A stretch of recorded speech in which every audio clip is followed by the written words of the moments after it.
everyone, my name is Kara. Welcome back to So Arizona. Today is the day that I have been waiting for a long time, and that is the day I'm going to be harvesting my onions. I planted these onions back in the late fall, early winter, and they have been growing through all of the frosty days of winter, all the way into spring, and now as we enter early summer and the hot temperatures that are coming with it, it is finally time to pull them and cure them, and that is what I'm going to be showing you how to do today. We are going to be talking about two different things with these onions. One is what to do with the onions that have bolted or formed a flower stalk, and the other is what to do with the onions that have not done that and have grown according to plan and are ready to go and to be cured for long-term storage. So how do you know if your onion is ready to be harvested? Well, you know when the onion is ready when the tops start to fold over and lay down. Normally throughout the season, those onion tops are going to be growing straight up towards the sky, and that is exactly what you want. As those onion tops photosynthesize, they will send energy down the stem and into the developing onion bulb, and all of that energy that comes from photosynthesis is going to cause that onion bulb to grow. As day length and temperatures increase in the early spring and into early summer here in southern Arizona, those tops are going to fold over, and that process of storing energy in the bulb is going to be finished. And now you know that the onion is ready to be pulled and harvested. Here are a couple of great examples for onions that have done exactly what they are supposed to do and what we were expecting them to do, and that is they have grown to a really large size. This one is probably the size of a softball, if not a little bigger, and as you can see, these tops have just folded down on their own, and that tells me that they're ready. They're finished growing because they're not going to be receiving any more energy from these tops because this neck of the onion is going to be pinched off. I know these will be great storage onions because they have not bolted. They don't have the flower stalk, which actually would continue all the way down in here and try to sprout as I store them. That's why they will not store well if they have the flower stalk or if they've bolted. But these haven't done that, so I'm going to go ahead and pull all of the ones that have folded over like this.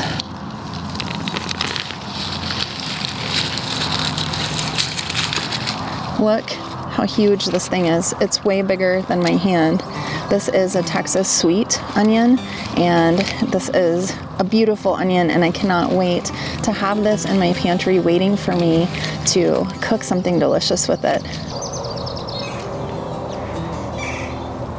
Some of the onions have formed this flower stalk, and when they're small, I try to just snap them off so that it at least interrupts the cycle of flowering, so that that bulb doesn't put all the energy into the flower, but the bulb is not going to continue to mature after the flowering starts or the bolting starts. So that will just really kind of arrest and hold the onion in the size that it's at.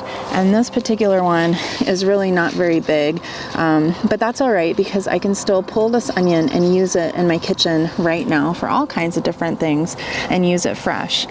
So ever the experimenter, I wondered, well, what if I just tried to store the onions that had bolted, the ones that had these flower stalks that I snapped off? So I thought, oh, I'm gonna just try to just push them down. And in some cases they were able to push down, but those will definitely start sprouting and not be so good in a very short amount of time. But some of them that have bolted that I tried to push down would simply just snap. The tops would snap off. And let me show you what that looks like. So this is one that I tried to just bend over just to see what would happen. And you can see here that the top was very brittle, and it just snapped right off just because that tube, this flower tube right here, ran all the way down into the center of this onion, and it just snapped. So that is not going to cure. It's just going to rot probably. So this will be one that I eat right away. There is a third possibility with onions, and that is an onion that has not bolted or formed the flower stalk, but the tops have not yet folded over. And the temperatures are heating up, so what do we do with onions like that? Well, those onion tops can simply be folded over by hand, and we can give them a few more days in the ground, and then we would pull those and go take them to where we're going to cure them and then store them long term after that. Sometimes onions just need a little more help.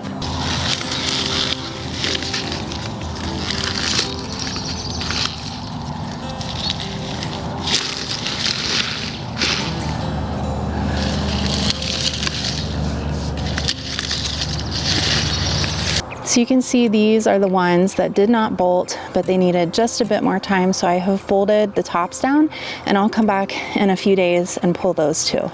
So I'm separating out the ones that have bolted and the ones that have not. And I've already pulled a lot of onions, so I know this pile looks like it's much smaller for the ones that need to be stored, but I've already got some curing that I'm going to show you. Some of these onions have quite a bit of dirt on them, so I'm just going to shake this dirt off as best I can before I lay them out to cure. You can't just pull and harvest that onion and stick it into your cabinet and expect it to last as long as the onions do when you buy them in the store. Those onions are going to have to be cured. That's because all of the moisture that's still left over in the stem of this onion right here and in the tops that are still green, those need to be dried out so that you don't get any kind of mold or rot when you're trying to store your onions. And that is the importance of curing. In many parts of the country, onions can be pulled and laid on the soil to dry for a day or so right next to the row where they grew. But in southern Arizona, our son would probably cook them at this time of year. So what I like to do is skip that step, pull the onions, and then take them to where I'm going to be curing them. And I'm going to show you that right now. This is where I'm taking them. I'm underneath my covered patio in the front of my house, and this is the shadiest place that I can find, more so than under the trees, and it gets a breeze through here. It's a little bit cooler right here, and so this is the best setup that I have. If you have a garage that's a little cooler, or a spare room that's cooler, or some sort of a shed that might happen to be cooler, you could use one of those spots, or you could do it under a tree. I have done that before, put up a shade cloth or put them underneath the dappled shade of a tree, but unfortunately the trees that I have right now in the yard that I'm currently gardening in doesn't have a tree that will suit that purpose. So this is the next best thing. It doesn't get direct sun. Right now it gets a little bit of morning sun, but for the most part it is in the shade most of the day, and like I said, we get a breeze through here, so this is the best spot. So let me show you a little bit closer what the setup looks like. So what I have here are just a pair of inexpensive sawhorses, and then I have put up on top of those sawhorses some double screens.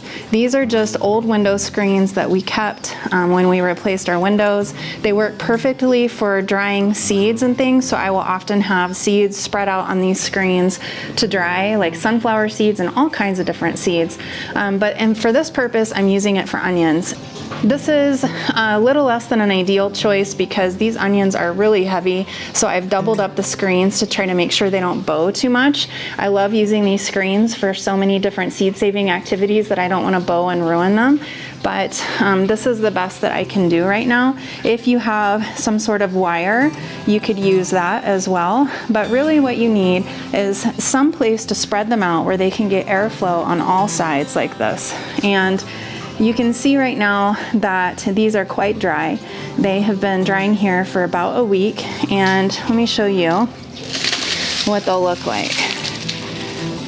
So after about a week, they've got a lot of green still. There's still quite a bit of moisture in this stem, so I know they're not ready yet, but the skins are getting quite crispy and papery, which is exactly what I want.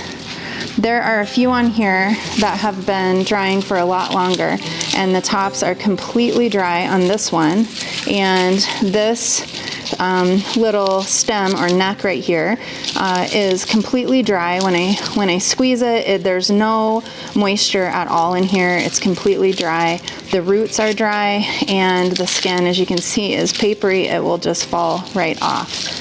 Now, you may be seeing that there is some direct sun here, and there is a little bit in the morning, but it is not hot at all. And pretty soon here, it's about 7 a.m., that sun is going to move over the top of this cover on this porch, and it's going to be gone. So it really doesn't bother these onions at all. Now let me show you what you need to do to get these onions from curing to storage. I've got a few on here, like I said, that are completely dry because they've been on here for a couple couple weeks now.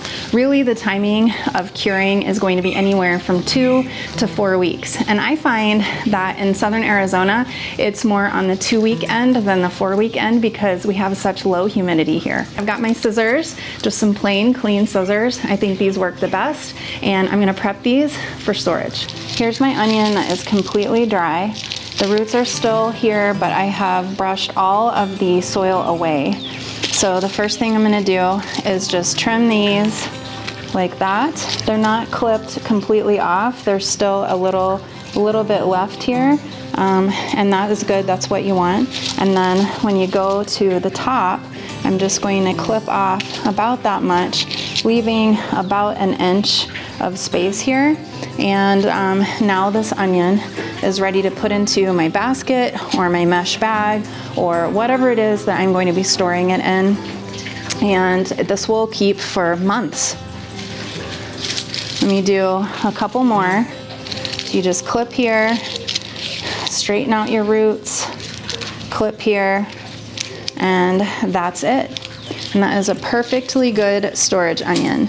And these that are still not quite ready yet, because I can still feel a little bit of moisture in here, these will dry for another week or two, and then I will just do the same thing with them. I can brush this dirt off and let them dry a little bit more. And that's as simple as it gets. It's really easy to cure and store your own onions. If you have any questions on why onions bolt and how to prevent it, I have a video on that. I will link it below. I also have a video that I did last season on how to grow onions from start to finish and all of the information that you need to get these big, beautiful onions that you can store and eat for months to come. I'm Kara from So Arizona. Thank you so much for watching. Until next time, happy gardening.